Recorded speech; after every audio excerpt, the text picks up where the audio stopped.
Assalamualaikum warahmatullahi wabarakatuh. Alhamdulillah, alhamdulillahi rabbil alamin, amsayna wa amsal mulku lillah walhamdulillah, wala hawla wala quwata illa billah. Amsayna ala fitratil Islam wa kalimatil ikhlas, wa ala dini nabiyina Muhammadin sallallahu alaihi wasallam, wa ala millati abina Ibrahim hanifan muslima wa ma kana minal musyrikin. Allahumma salli wa sallim wa barik ala rasulikal karim habibina al-mustafa sayyidina Muhammad sallallahu alaihi wasallam wa ala alihi wa ashabihi wa man tabi'ahum bi ihsan ila yaumiddin, amma ba'd.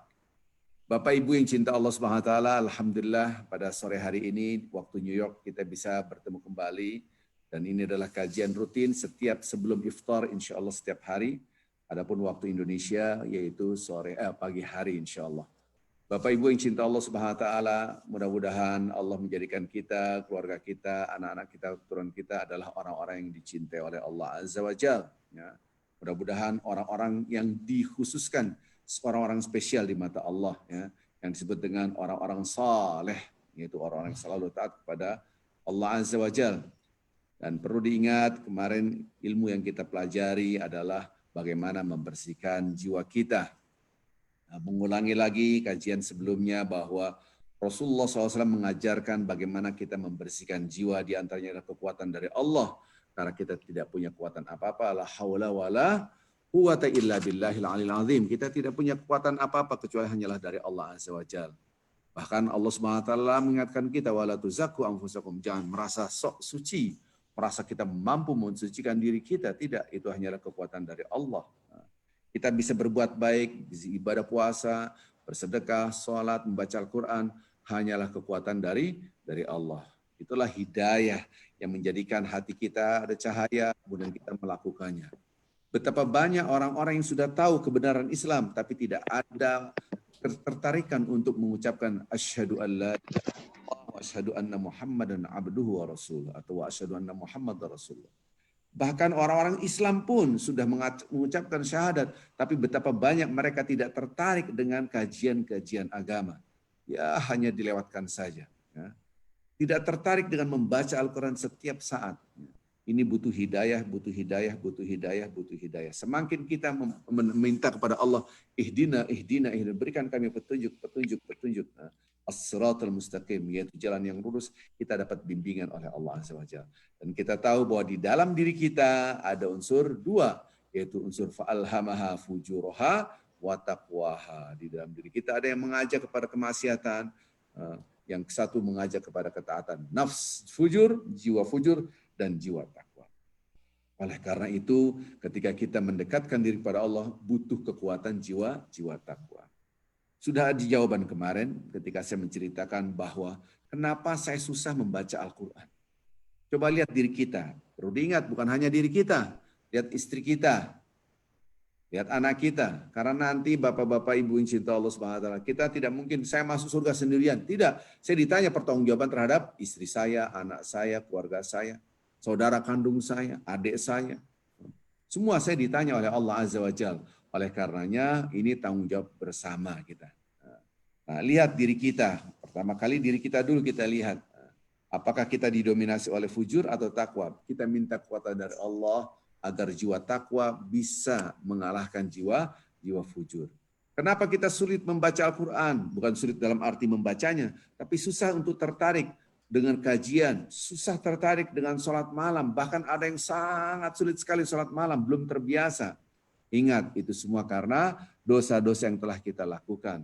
Karena yang maha suci, kitab suci, Al-Quranul Karim, kitab suci, kita kalau kotor tidak akan bersatu. Maka itu, Allahumma ati nafsi taqwaha. Ya Allah, berikan jiwa takwa, kekuatan jiwa takwa. Untuk mengalahkan apa? Jiwa fujur. Wa zakkiha anta khairu man zakka. Bersihkan jiwa ini ya Allah, Engkaulah sebaik-baik yang membersihkan. Maka itu kita harus banyak-banyak beristighfar kepada Allah Azza wa Jalla. Harus kita paksakan kita, ya Allah, kenapa aku seperti ini ya Allah. Nah, inilah yang harus kita lakukan. Sehingga kita termasuk hamba-hamba Allah yang dicintai oleh Allah. Betapa banyak orang Islam, saya Islam, Apa kitab suci Anda pedoman hidup? Al-Quran, tapi tidak membaca Al-Quranul Karim. Pernah ditanya Rasulullah SAW, Su'ilan Nabi SAW an ahlillah. Siapa orang-orang kekasih Allah yang orang-orang spesial di mata Allah ya Rasulullah SAW? Bapak-bapak ibu tahu jawabannya? Rasulullah SAW mengatakan, hum ahlul Quran.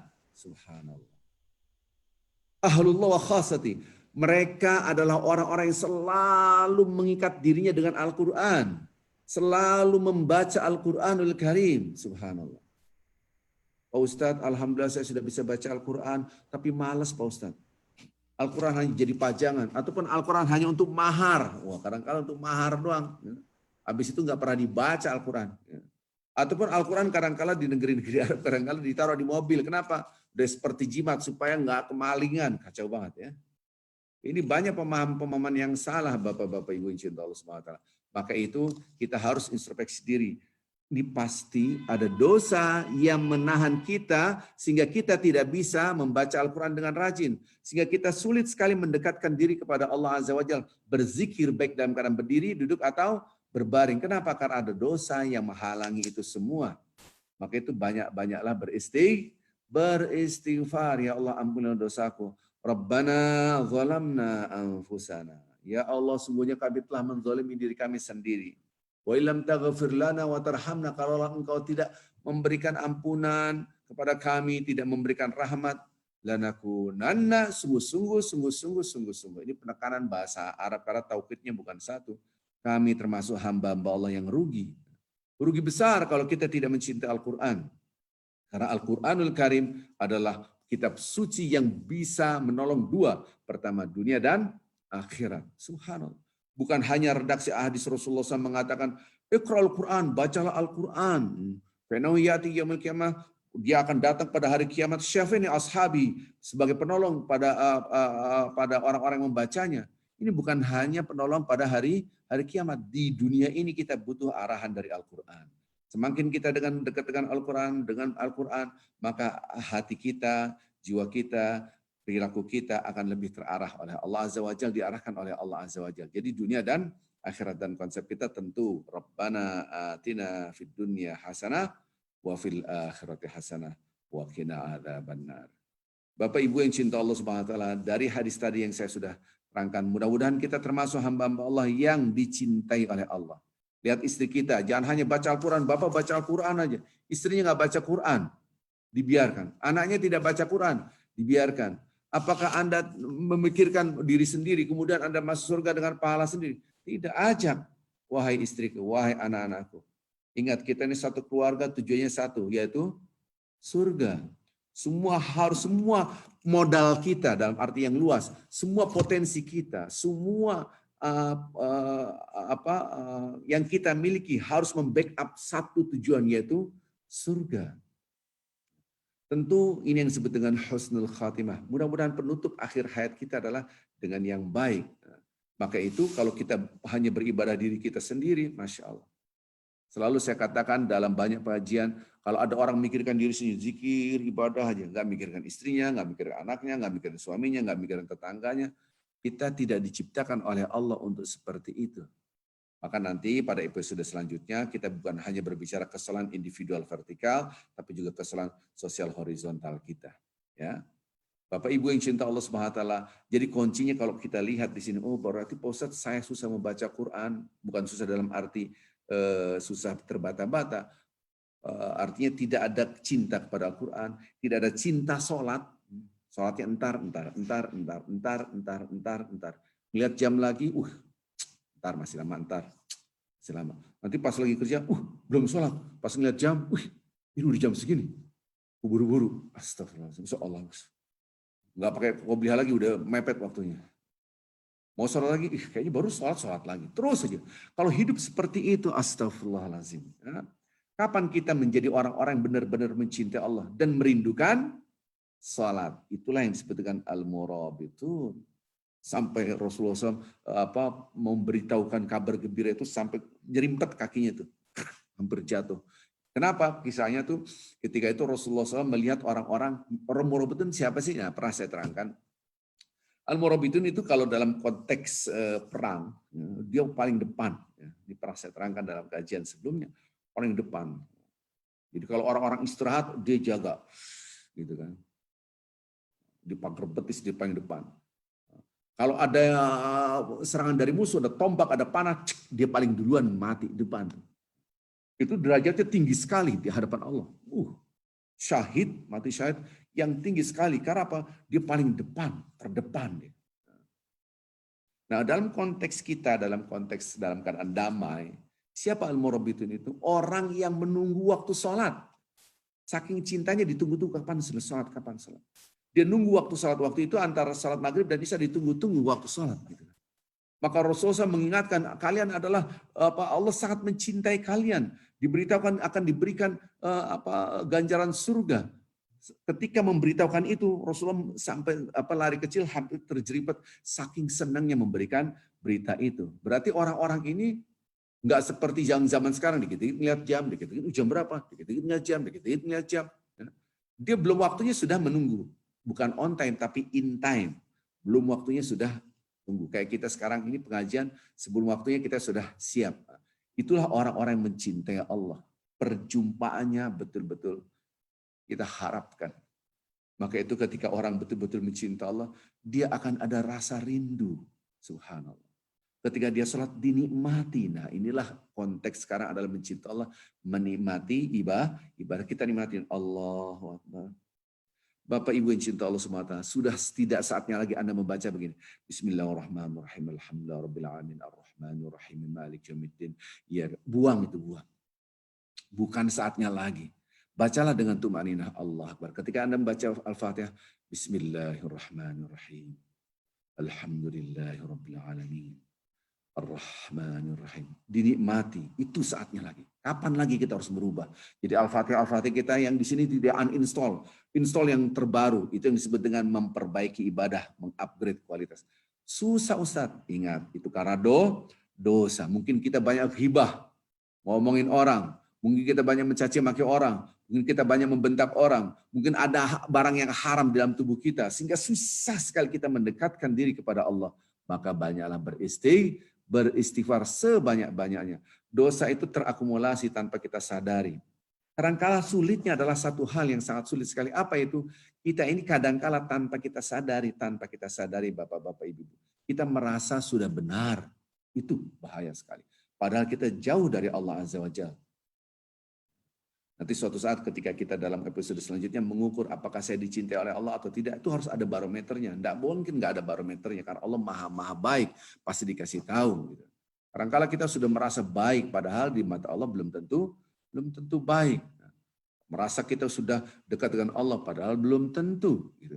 Maka itu kita yang paling utama ketika ada pertanyaan, gimana saya susah sekali mendekatkan diri pada Allah, yang jawaban yang paling dahsyat adalah banyak-banyak beristighfar. Banyak-banyak beristighfar.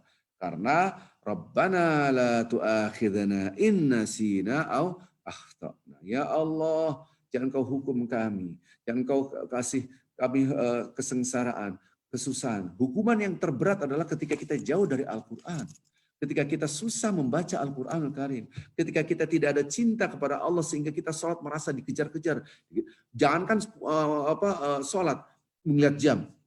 Puasa pun dikit-dikit ngeliat jam, puasa gitu. Seakan-akan kita tidak menikmati ibadah itu. Maka itu kita banyak-banyak, ya Allah janganlah engkau siksa aku. Karena apa? Inna sina au akhtana, ini karena dosa. Karena kami khilaf, karena kami lupa, subhanallah. Maka banyak-banyaklah beristighfar. Memang kalau kita bab istighfar sendiri, Masya Allah. Istighfar bentuknya banyak sekali. Yang gampang adalah astaghfirullahalazim. Astaghfirullahalazim.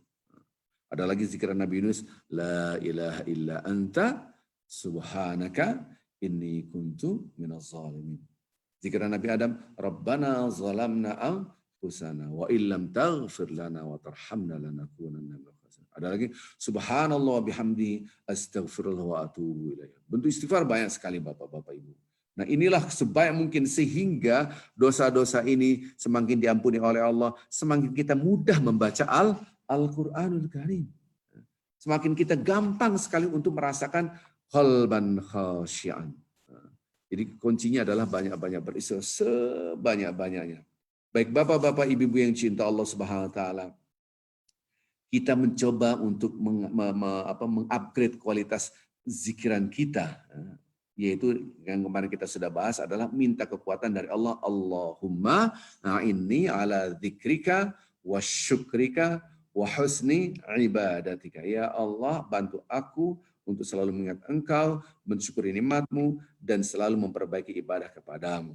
Ini selalu kita coba. Ya muqallibal qulub, wahai Allah yang membolak-balikan hati, teguhkanlah hatiku agar selalu berpegang teguh pada agama-Mu. Jadi bapak-bapak, ibu-ibu sambil nyuci piring, berzikirlah itu. La ilaha illa anta subhanaka inni kuntu minaz zalimin. La ilaha illa anta subhanaka inni kuntu minaz zalimin. Ini istighfarnya siapa? Nabi Yunus ketika di dalam perut ikan paus. Bayangkan. Kesengsaraan ditimpakan kepada para nabi dan rasul. Tidak ada satupun nabi dan rasul yang tidak merasakan kesengsaraan. Tidak ada. Nah, kesalahan kita kadang-kala, dia susah nih. Dia ini gara-gara dosa dia. Nggak boleh. Nggak boleh begitu. Ingat, inna syaddan nasi balaan al-anbiya. Orang yang paling banyak kesengsaraannya, balanya, musibahnya, ya, cobaannya, gitu kan, ujiannya adalah siapa? Para nabi dan rasul, itu paling banyak. Dan orang-orang setelahnya itu orang-orang soleh. Jadi jangan sekali-sekali mungkin orang itu di ICU, sakit nggak sembuh. Ini banyak dosa. Jangan. Bisa jadi itu adalah kekasih Allah. Kenapa? Allah ingin dia dihapuskan dosa-dosanya. Bayangkan Nabi Yunus di dalam perut ikan paus, gelap gulita, tidak ada secercah cahaya. Dalam keadaan sakit, dia demam tinggi. Hanya berzikir la ilaha illa anta subhanaka inni kuntu minadh dhalimin. Selalu berzikir itu, bukan satu hari dua berzikir itu. Fastajabna lahu, kemudian Allah mengijabahkan apa yang dia wa najainahu, dan Allah Subhanahu wa taala menyelamatkan minal ghammi, dari kesusahan, kesengsaraan dalam perut ikan paus. Dia lapar, dia dingin, gelap gulita. Wa kadzalika nunjil mu'minin. Begitu pula kami akan selamatkan orang-orang beriman. Nah, ini buat kita, maka banyaklah beristighfar. La ilaha illa anta subhanaka inni kuntu minaz zalimin. Ya Allah, sesungguhnya aku banyak dosa. Ampun ya Allah. Ya Allah, la ilaha illa anta, tidak ada Tuhan selain Engkau. Subhanaka, maha suci Engkau. Bapak Ibu yang cinta Allah Subhanahu wa taala, ketika kita mengucapkan maha suci Allah Azza wa Jalla, ingat, kita banyak dosa. Nanti pada hari Jumat, insya Allah kita akan lebih dalamkan lagi konsep berzikir. Dan ini janji saya, karena waktu sekarang adalah sangat sedikit sekali. Ketika hari Jumat, ketika kuliah subuh, waktu Indonesia, waktu New York, insya Allah kita cukup waktu, insya Allah, ya, untuk mengkaji lebih dalam lagi. Maka ketika kita mengatakan Subhanallah ataupun Subhanak ya Allah, Maha suci Engkau ya Allah, langsung introspeksi diri kita. Saya ini pasti punya salah ke suami, ke istri, ke anak, ke orang tua, ke siapapun. Pasti. Jangan merasa kita paling benar. Dia yang salah, saya enggak. Ini berbahaya sekali. Apalagi ngeliat orang lain selalu underestimate. Bagaimana puasa kita mau diterima, bagaimana sholat kita mau diterima. Gitu kan. Jadi bersihkan jiwa kita dengan banyak beristighfar. Banyak beristighfar. Subhan inni kuntu minaz zalimin. Sungguhnya aku termasuk orang-orang yang zalim. Sama kata-kata Nabi Adam, Rabbana zalamna. Secara bahasa tentang ini supaya hati kita bersih. Bagaimana membersihkan? Wazakiha, ya Allah, bersihkan jiwa kami. Caranya gimana? Banyak-banyak beristighfar. Maka ada istilah zalama yadhlimu. Zalama yadhlimu. Jadi kalau kita lihat redaksi ini adalah menzolimi. Zolam itu gelap. Ya. Nah, ini saya akan menyinggung sedikit tentang bahasa fisika sedikit saja ya. Ini agak-agak susah, ya sebetulnya mudah sekali ya. Yang disebut dengan cahaya, itu cahaya bisa dihitung kecepatannya, kekuatannya, gitu kan, bisa dihitung. Tapi gelap tidak ada hitungannya dalam fisika, nggak ada. Cahaya itu bisa dihitung. Kekuatan cahaya itu bisa dihitung. Kecepatan cahaya pun bisa dihitung, Masya Allah. Tapi namanya gelap tidak bisa dihitung. Allah adalah cahaya, nur. Karena di sini ada cahaya, kita dekat dengan cahaya, maka kita ada. Tapi ketika kita gelap-gelap, keberadaan kita seperti tidak ada. Maka orang yang berbuat maksiat, berbuat salah, semakin jauh dari Allah, semakin gelap, semakin gelap, semakin gelap, semakin menzalimi dirinya sendiri. Begitu. Zalamna anfusana. Jadi orang itu ketika dia melakukan perbuatan maksiat semakin gelap hatinya. Maka itu kadang-kala orang sudah berbuat maksiat, maksiat lagi, maksiat. Dikasih tahu, oh gak dia. Ya udah tahu, udah tahu. Karena saking kuatnya fujur di sini, kegelapan yang ada dalam hatinya. Nah, orang-orang diselamatkan oleh Allah minaz zulumati ilan, dari kegelapan kepada cahaya, minaz zulumati ilan nur, pada cahaya. Maka itu orang yang ada dalam tanda kutip adalah orang yang dekat dengan Allah. Orang yang jauh dari Allah seakan-akan tidak ada.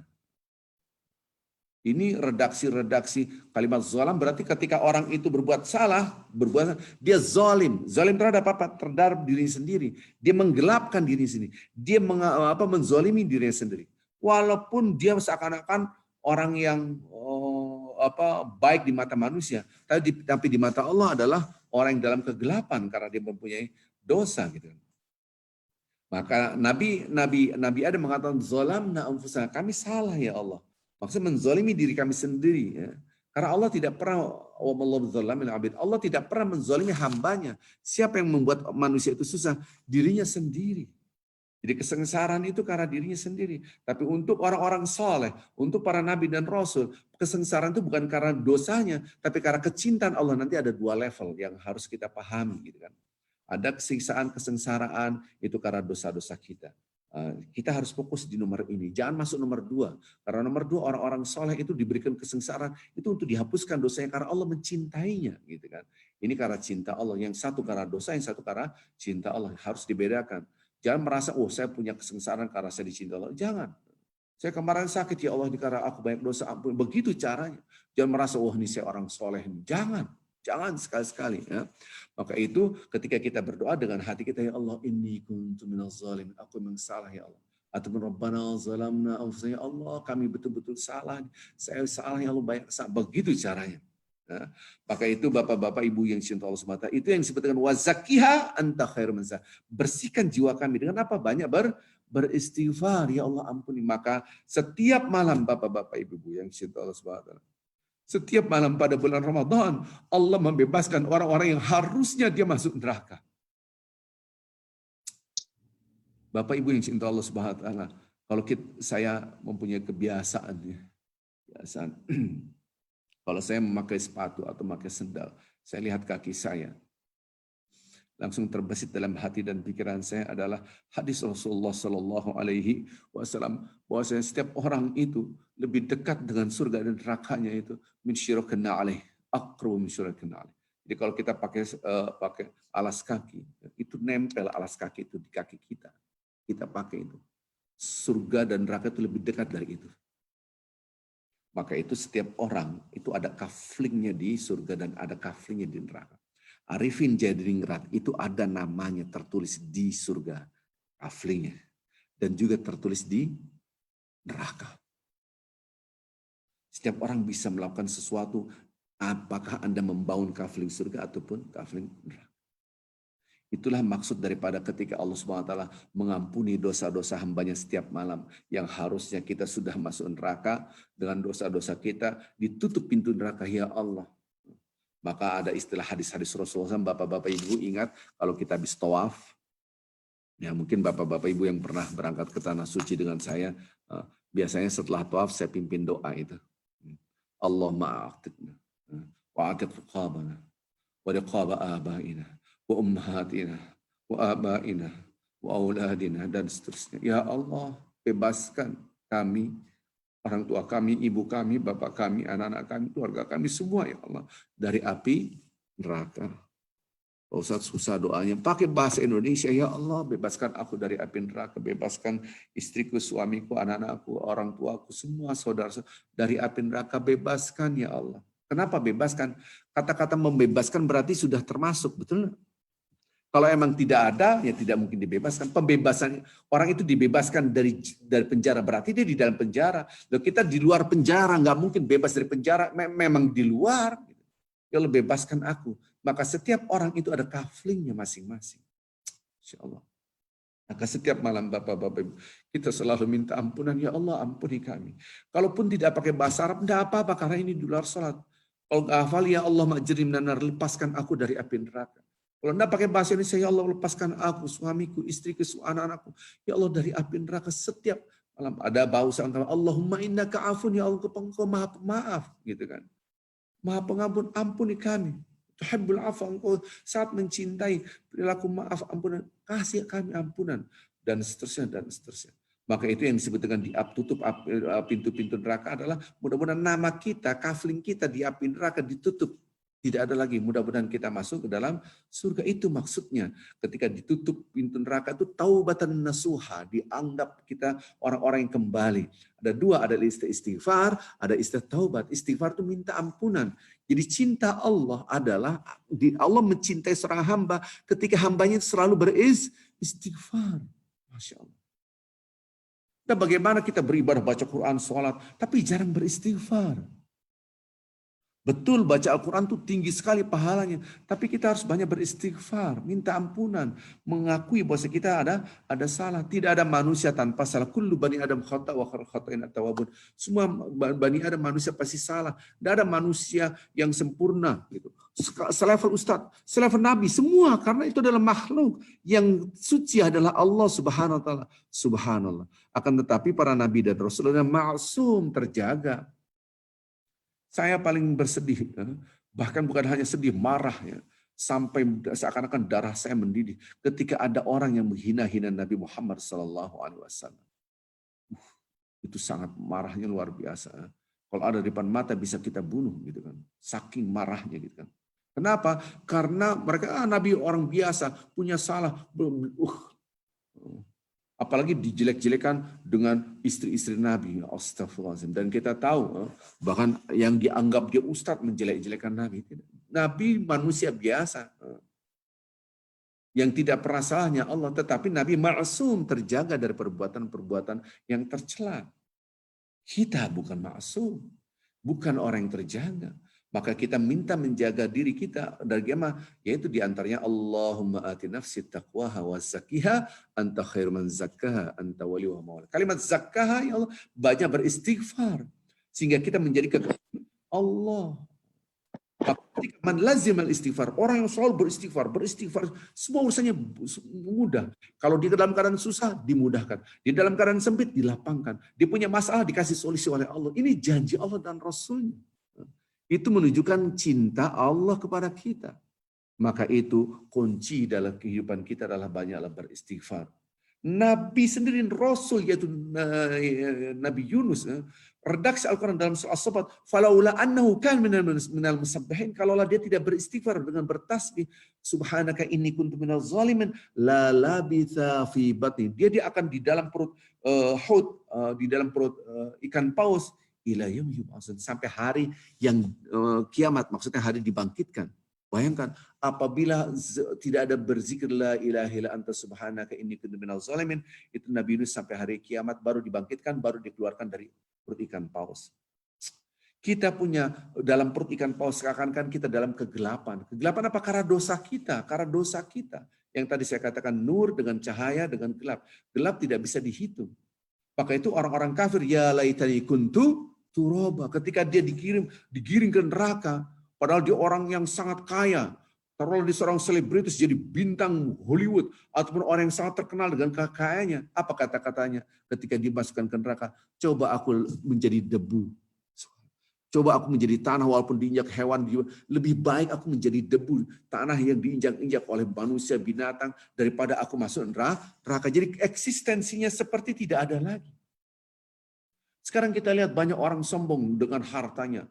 Semua barang branded, jamnya branded, bajunya branded. Kalau peci jarang branded ya. Kacamatanya branded, apalagi tasnya branded, semua barang-barang mahal. Mau dibawa kemana?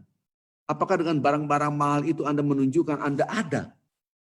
Supaya eksis, apa istilahnya, komunitas sosialita, apalah saya nggak ngerti lah gitu kan. Supaya eksis tidak eksis adalah dekat dengan cahaya. Ketika kita dekat dengan cahaya, keberadaan kita ada. Jauh dari cahaya, keberadaan kita tidak ada. Itu yang disebut dengan ilusif, gitu kan. Jangan sampai kita menunjukkan who am I, besarkanlah who is Allah, bukan who am I. Kita besarkan siapa Allah, bukan siapa aku. Gitu.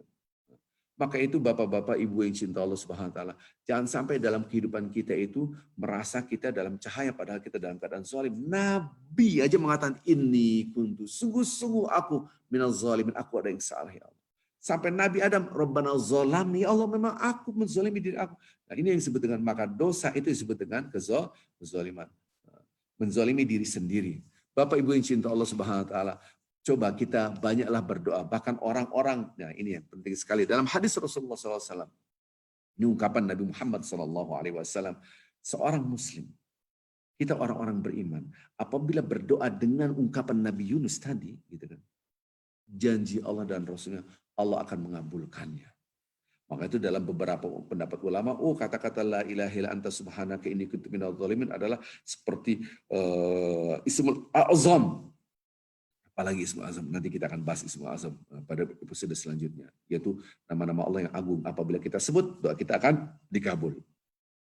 Jadi agar kita wazakiyah anta khairun zakah, jangan dengan apa? Dengan cara beristighfar.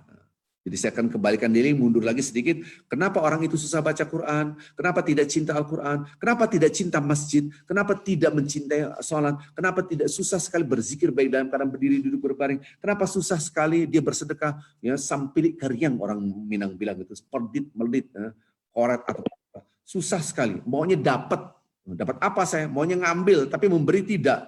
Dapat apa ya? Dapat apa? Itu susah. Penghuni surga tidak demikian. Penghuni surga itu muhsin, kanu minal muhsin. Dia selalu berbuat apa yang harus saya lakukan, apa yang harus saya berikan. Gitu. Kenapa susah ini semua? Karena ada dosa yang selalu kita lakukan. Oleh karenanya bapak-bapak, ibu yang cinta Allah Subhanahu wa taala, mudah-mudahan kita selalu beristighfar. Nanti buahnya luar biasa. Kok saya sekarang baca Al-Quran mudah, padahal dulu malas. Kok sekarang saya jadi kangen pada sholat. Kok sekarang saya mudah untuk sholat malam. Mungkin banyak di antara kita orang-orang beriman, kamu tiap hari sholat malam kok mudah, saya susah sekali. Bangun itu susah, gitu kan? Bangun itu susah. Kalau orang yang beriman, yang betul-betul bertakwa, nanti kita gambarkan karakteristik orang bertakwa pada akhir Ramadan, kita lihat saya sudah masih bertakwa atau tidak. Salah satu karakteristik orang bertakwa adalah dia selalu sholat malam, tidak melepaskan sholat malam. Ustadz, sholat malam itu kan sunnah. Ibadah sunnah adalah proses penyeleksian siapa yang betul-betul cinta Allah, bukan di level wajibnya. Ini hadis qudsi. Jadi orang itu selalu yataqarrabu ilaihi bin nawafil hatta uhibbahu, dia mendekatkan dirinya kepada aku dengan ibadah-ibadah sunnah sampai aku mencintai. Jadi kata-kata cinta itu nampak dalam ibadah sunnah. Jadi ibadah sunnah jangan saya dapat ibadah sunnah, namanya juga ibadah sunnah, dikerjain dapat pahala, nggak dikerjain ya nggak apa-apa, santai aja nggak apa-apa, nggak terawih juga nggak apa-apa, yang penting kan puasanya. Orang seperti ini jauh dari cinta Allah. Kasih Allah itu dia mengejar ibadah-ibadah sunnah. Maka Al-Quran ibadah sunnah, iya. Anda tidak baca Quran satu hari tidak dosa. Tidak batal puasanya. Mana ada orang nggak baca Quran, karena nggak baca Quran, dosa ente. Nggak dapat apa-apa puasanya. Enggak. Berarti sunnah iya. Disitulah dites oleh Allah sejauh mana Anda mencintai Allah, yaitu dalam konteks sunnah. Maka ibadah sunnah adalah proses penyeleksian siapa yang betul-betul mencintai Allah Azza wa Jalla. Ini pegang nih kata-kata ini. Jadi ketika kita bangun malam, jam berapa? Astagfirullahaladzim, jam 3. Ya Allah, aku cinta Engkau ya Allah. Langsung berwudu. Kalau perlu mandi, itu dahsyat. Mandi, gitu kan. Cepat-cepat. Ya Allah, aku rindu kepada Engkau. Ya Allah, aku tunjukkan aku lebih cinta kepada Engkau daripada cinta tubuhku yang harus aku nina bobokkan aku tidur. Ya Allah, aku cinta Engkau ya Allah. Ya Allah, aku benar-benar mencintaimu. Dengan apa? Aku ini sholat. Harusnya aku tidur, aku bangun. Karena aku mencintai Engkau ya Allah. Itu yang disebut dengan wa minal laili fatahajjat bihi nafilatan lak. Di antara malam ada orang-orang yang sholat malam. Fatahajjat bihi sholat malam. Nafilah itu adalah ibadah sunnah, ibadah tambahan. Itu karena ibadah tambahan, bukan ibadah wajib. Mana ada sholat tahajud adalah wajib. Memang betul sholat tahajud itu wajib. Buat siapa? Buat Rasulullah SAW. Para nabi adalah wajib sholat malam. Buat kita tidak sunnah. Di situ orang diseleksi oleh Allah Azza wa Jalla apakah dia betul-betul mencintai Allah. Orang yang sholat malam, bapak-bapak ibu menunjukkan, ya Allah aku lebih cinta Engkau daripada tubuhku. Ini masalah cinta. Sehingga kita ibadah sama orang berpuasa, ya Allah aku lebih cinta kepada Engkau daripada tubuhku. Harus aku makan minum, aku tidak ya Allah, aku berpuasa karena aku lebih cinta kepada Engkau. Nanti suatu saat kita akan membahas tentang cinta Allah lebih dalam lagi. Begitu juga membaca Al-Quranul Karim. Ketika kita membaca Al-Quranul Karim, terkantuk-kantuk, ya Allah. Jangan give up, berdiri, pindah tempat. Wudhu, jangan give up. Oh, tidur dulu lewat. Bahkan tidurnya orang berpuasa ibadah. Siapa yang mengatakan demikian? Orang berpuasa meningkatkan kualitas produktivitas tinggi sekali, gitu kan. Ini sedih sekali. Ini adalah ukuran yang terberat ketika saya dikirim oleh Oki Organisasi Konferensi Islam tahun 89 ke Zaytuna University, ya, ke Zaytuna University. Kita tahu di sana termasuk Universitas Islam ini pada tahun 89 yang tertua di sana, gitu kan. Dulu ada presiden namanya Bourguiba, dia mengatakan dengan sombongnya, gitu kan, ayo makan minum. Kenapa? Karena puasa itu menurunkan produktivitas negara. Kan orang malas-malasan, tidur, kan ada hadisnya. Enggak ada hadis mengatakan demikian. Oh, kita harus kerja keras, gitu kan. Subhanallah. Dan ini juga kata-kata orang-orang yang di seberang sana, yaitu orang-orang yang anti-Islam. Saya lihat jam dulu, orang-orang yang anti-Islam mengatakan, ya orang Islam itu nggak makan, nggak minum, malah malas. Orang Islam itu meningkatkan, maka itu kita itu tidak makan, tidak minum karena kecintaan kepada Allah, malah justru kita harus meningkatkan produktivitas. Tunjukkan, ya Allah aku cinta kepada Engkau, gitu kan. Maka itu puasa, ketika kita baca Al-Quran, jangan ngantuk-ngantuk kan, paksakan, harus berubah. Maka itu asyam wal Quran. Nah ini ada hadis Rasulullah SAW mengatakan, puasa dan Quran itu dampingan, dua-duanya mengungkapkan, bisa berbicara. Asyam wal Quran yashfa'ani lil abdi yaumil qiyamah. Al-Quran dan puasa akan menolong seorang hamba Allah pada hari kiamat. Kemudian orang yaqulus saum, puasa akan mengatakan ya Rab. Dalam hadisnya bukan ya Rab, ya. Maksudnya ya Rab itu adalah ya Tuhanku, wahai Allah. Ay Rab, maksudnya adalah ya Rab, hambamu ini ya Allah, dia telah gara-gara aku menahan dia tidak makan, tidak menjadi puasa, mengatakan kepada Allah, dia tidak makan, tidak minum, menahan syahwatnya. Ya Allah, ini kasih aku syafaat untuk aku berikan kepadanya. Al-Quran pun demikian. Ya Allah, si fulan dia membaca yang harus terngantuk-ngantuk, ditahan. Ya Allah, berikan syafaat buat aku berikan kepadanya. Maka puasa dan Al-Quran bergandengan untuk menolong orang-orang kita semua, hamba-hamba Allah. Maka itu kenapa kita menahan nafsu kita, nafsu fujur itu. Maka kita minta kekuatan dari Allah Azza wa Jalla. Hadis ini menunjukkan, puasa dan Al-Quran bergandengan untuk menolong hamba Allah Subhanahu wa Ta'ala. Yang harusnya kita ngantuk, ya Allah, dia harusnya tertidur malam hari, dia baca Al-Quranul Karim. Dia menunjukkan cinta kepada Allah. Ya Allah, aku lebih cinta kepada Engkau. Disitulah kalahnya para malaikat, karena malaikat ibadah tanpa ada halangan nafsu. Mereka ibadah saja tanpa ada nafsu yang menahan mereka. Tidak ada fujur. Beda dengan kita ibadah betul-betul ibadah karena Allah, dan itu beratnya luar biasa. Ini kisahnya di dalam banyak buku tentang Harut dan Marut. Harut Marut adalah malaikat-malaikat yang kenapa kita harus sujud pada mereka? Apa sih kelebihannya manusia, gitu kan? Akhirnya engkau mau merasakan jadi manusia, dijadikan manusia. Datanglah namanya Zahra, datanglah perempuan diajak untuk berzina, tidak mau. Aku tetap taat pada Allah karena dia tahu godaan manusia seperti apa. Ada di bawah anak kecil, dibunuh. Oh tidak mau. Bertahan nih, malaikat-malaikat sudah menjadi manusia. Tapi tiba-tiba Zahra ini memberikan minuman, akhirnya mereka mabuk, akhirnya mereka berzina, akhirnya mereka membunuh anak ini. Semua baru sadar dia betapa susah menjadi manusia. Akhirnya mereka menangis. Dalam beberapa riwayat mengatakan bahwasanya akhirnya Allah memberikan dua opsi. Anda disiksa di akhirat atau disiksa di dunia. Mereka minta, ya Allah, lebih baik aku disiksa di dunia, gitu kan, daripada disiksa di akhirat. Maka bapak-bapak ibu, jangan gampang-gampang orang susah, orang sengsara, sengsara. Jangan-jangan itu karena cinta Allah kepadanya, kesengsaraan, kesusahan. Karena Allah ingin membebaskan dia dari azab api neraka. Subhanallah. Banyak hadis-hadis ini, gitu. Ada orang-orang kasih Allah diberikan kesusahan di dunia itu agar di akhiratnya dimudahkan oleh Allah Azza wa Jalla. Jadi kembali ke Bapak-bapak Ibu, kita ibadah ini melawan nafsu kita. Wazakiyah, bersihkan aku, apa? Melawan fujur ini dengan cara apa? Meminta kekuatan dari Allah. Maka membaca Al-Quran pasti dalam hati kita, nggak usah, ntar aja. Sholat juga begitu, ntar aja, ntar aja. Kita lawan Bapak-bapak Ibu. Banyaklah berzikir istighfar sehingga kekuatan kita lebih kuat lagi. Kenapa? Karena dosa-dosa yang menghalangi kita untuk ibadah diampuni oleh Allah. La ilaha illa anta subhanaka inni kuntu minaz zalimin, ataupun astaghfirullahaladzim, ataupun betulnya rabbana zalamna anfusana wa illam taghfir lana wa tarhamna lanakunanna minal khasirin. Ya Allah, sungguh benar kami termasuk hamba-hamba Engkau yang telah menzalimi diri kami sendiri. Menzalimi, karena zalim adalah berbuat kesalahan. Kita mengatakan orang dengan kata-kata yang tidak baik, negative thinking, orang ini itu berarti ada hal yang menggelapkan hati kita, menggelapkan diri kita, dan ingat itu efeknya berat sekali kepada ibadah kita. Jadi susah kita beribadah. Nah, maka itu kesulitan orang beribadah tanpa disadari adalah karena dosa-dosa dia. Maka banyaklah beristighfar. Kenapa Allah Subhanahu wa taala membuka pintu-pintu surga dan menutup pintu-pintu neraka?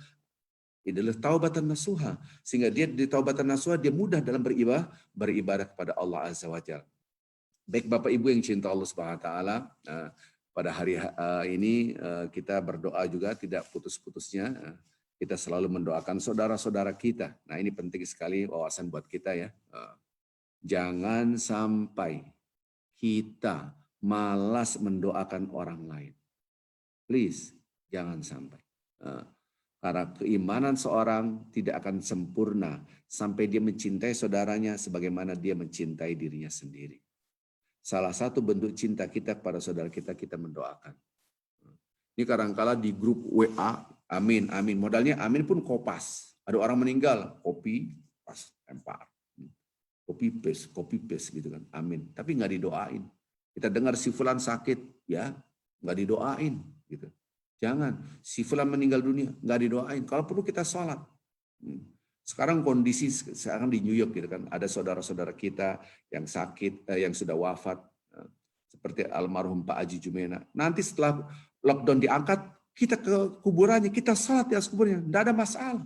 Dan itu dilakukan oleh Rasulullah SAW.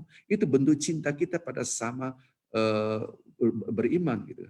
Dan ketika kita mencintai, ungkapkan, ini hadis Rasul, saya mencintai dia, ungkapkan karena Allah, ana uhibbuka fillah, aku mencintai engkau. Sampai Rasulullah mengatakan cinta sama itu adalah gambaran daripada keimanan kita. Kalau kita cuek aja, biarin aja lah. Bahkan ada orang wafat, dia yes, astagfirullahaladzim, yes. Ini gara-gara dia dosa banyak, astagfirullahaladzim. Ini yang paling berbahaya sekali. Allah sangat benci orang ini. Seakan-akan dia menentukan surga dan neraka gitu. Orang yang ada cahaya dalam hatinya, siapapun dia beriman, kalaupun dia ada kesalahan, Allah maghfirlah lahu warhamhu wa'afi wa'fan. Ini doa jenazah. Ini orang ada cahaya gitu. Bukan malah yes gitu. Ini kadang-kala si fulan meninggal, si fulana meninggal, yes. Tidak. Hanya Allah yang Maha tahu apakah dia baik atau tidak. Kita hanya mendoakan. Maka itu jangan malas-malas mendoakan. Ada orang sakit, kita doakan, ya Allah mudah-mudahan dia diangkat penyakitnya oleh Allah. Sama saja, Bapak. Kita mendoakan diri kita 7 kali lipat. Oh si fulan susah, dia terlilit hutang, makan susah. Ya langsung, nggak usah kasih tahu orang itu. Langsung kita, ya Allah. Si fulan aku dengar dia dalam keadaan susah, ya Allah. Mudahkanlah dia, ya Allah. Dia dalam keadaan kesempitan, lapangkanlah dia, ya Allah. Dia dalam keadaan kesulitan, mudahkan, ya Allah. Anda membaca Al-Fatihah, membaca Al-Ikhlas, udah selesai. Tanpa dikasih tahu, itu namanya doa zahir bil ghaib. Orang-orang yang seperti ini menunjukkan kesempurnaan imannya. Dan dia sama saja mendoakan dirinya sendiri, ya Allah mudahkanlah rezeki aku, lapangkanlah rezeki aku 7 kali lipat, bayangkan. Saking Allah maha baiknya. Jadi jangan sekali-sekali kita malas mendoakan orang lain. Dan ketika kita mencintai orang lain, saya sangat mencintai engkau karena Allah, gitu kan. Dan cinta kita dalam bentuk apa? Watawasau bil haqqi watawasau bis sabr, mengingatkan untuk menuju pada surga. Mengingatkan dengan kebaikan, tapi perlu diingat untuk mendapatkan kebaikan kadang-kala orang menolak karena pride. Sorry, enggak. Saya enggak begitu. Ada aja alasannya gitu. Udah dikasih tahu ini yang benar gini, Al-Qur'an begini, ya. Kenapa? Karena dosa yang ada dalam dirinya sehingga dia menolak. Kadang-kala orang udah dinasihatin, Karena ada dosa yang terakumulasi dari dirinya sehingga dia menolak kebenaran. Maka itu watawasau bil haq, mengajak kepada kebaikan, watawasau bis sabr. Ini gitu. Ataupun watawasau bis sabr, saling mengingatkan dengan kebaikan dan dengan marhamah, dengan saling mengingatkan dengan cinta kasih sayang. Inilah ajaran Nabi Muhammad SAW. Maka itu Bapak-Bapak, waktu yang mustajab ketika kita berpuasa, mustajab, sangat mustajab. Nah, sekarang adalah mustajab, apalagi menjelang buka. Tapi di Indonesia ada istilah ngabuburit. Ngabuburit ada yang jalan-jalan, ada yang ngeband, nyanyi-nyanyi, itu ngapain? Anda ngabuburit baca Al-Quran, mendekati azan langsung seperti sekarang berdoa, atau mendengarkan kajian-kajian ayat-ayat Al-Quran tadi, kita membahas ayat Al-Quran, kita mengkaji hadis-hadis Rasulullah SAW. Kalau seperti yang ada ngabuburit nonton TV, nungguin ada lawak-lawak, walaupun kadang-kala para pelawak nyampur dengan para ustadz, bikin posko dan seterusnya kayak apa ngobrol. Ini apa ini gitu kan? Nah, ini kita harus banyak mendekatkan diri pada Allah. Betul-betul kita rasakan, ya Allah, ini karena dosa aku, jadi saya susah untuk beribadah. Banyaklah beristighfar. Nah, sekarang adalah waktu yang mustajab buat bapak-bapak, ibu-ibu. Kita sama-sama berdoa, mudah-mudahan Allah Subhanahu wa taala mengampuni dosa kita dan diangkat penyakit saudara-saudara kita yang sudah wafat diampuni oleh Allah Subhanahu wa taala dan dimasukkan dalam surga Allah. Al-Fatihah. A'udzubillahi minasyaitonir rajim. Bismillahirrahmanirrahim. Alhamdulillahi Rabbil Alamin, Ar-Rahmanir Rahim, Malik Yawmiddin. Iyyaka na'budu wa iyyaka nasta'in. Iyyaka na'budu wa iyyaka nasta'in. Iyyaka na'budu wa iyyaka nasta'in. Ihdinas siratal mustaqim. Siratal ladzina an'amta 'alaihim ghairil maghdubi 'alaihim waladdallin. Amin. Lakal hamdu la ilaha illa antal hannanul mannan badi'us samawati wal ard. Ya dzal jalali wal ikram.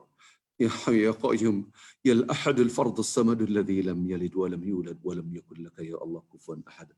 اللهم صل وسلم وبارك على رسولك الكريم حبيبنا المصطفى محمد صلى الله عليه وسلم وعلى آله وصحبه وسلم. ربنا ظلمنا أنفسنا وإن لم تغفر لنا وترحمنا لنكونن من الخاسرين. لا إله إلا أنت سبحانك إنا كنا من الظالمين.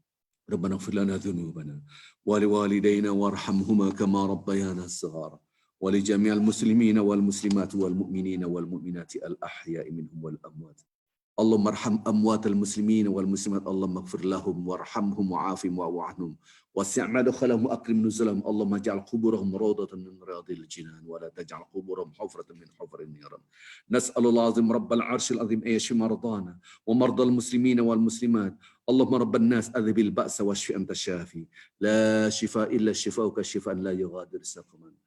Mari sama-sama kita berzikir. Allahumma أعني على ذكرك وشكرك وحسن عبادتك.